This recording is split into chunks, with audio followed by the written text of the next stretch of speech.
Libri nuk është e kaluar por e ardhme. Me këtë mesazh, kryetari i komunës së Çajirit, Izet Mexhiti, e cilësoi panairin shqiptar të librit Shkup 2026 si një nga ngjarjet më të rëndësishme kulturore të organizuara në Shkup. Për 4 ditë me radhë, sheshi Skënderbeu u kthye në një hapësirë të kulturës, dijes dhe gjuhës shqipe, duke mbledhur autor, botues dhe mijëra vizitorë nga vendi dhe rajoni. Mexhiti paralajmëroi edhe nisjen e procedurave për krijimin e një biblioteke dhe leximoreje moderne në gjuhën shqipe në hapësirën mbi sheshin Skënderbeu. Ai vlerëson se hapësira mbi sheshin Skënderbeu duhet të jetë një qendër e gjallë e dijes, vend për nxënës dhe student, vend për promovime, debate dhe mbrëmje letrare, vend për librin shqip, por edhe për dialog kulturor, vend ku të rinj do të kenë qasje në literaturë, përmbajtje moderne, resurse digjitale dhe programe kreative.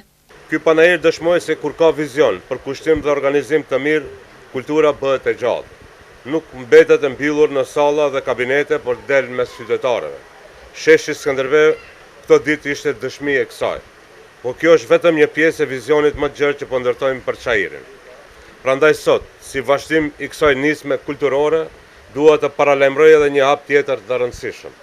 Komuna e Çajirit do të nisë procedurën për përgatitjen e projektit për një leximore bibliotek me libra në gjuhën shqipe.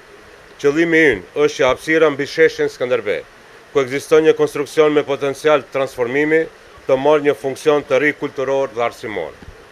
Ndërkaq, kujtojmë se në këtë panair morën pjesë 55 shtëpi botuese nga Maqedonia e Veriut, Republika e Kosovës dhe Republika e Shqipërisë, ku u prezantuan mijëra tituj, u zhvilluan takime me autor, promovime, biseda letrare dhe aktivitete kulturore, si dhe u ndan 5 çmime të mëdha dhe 2 të tjerë special.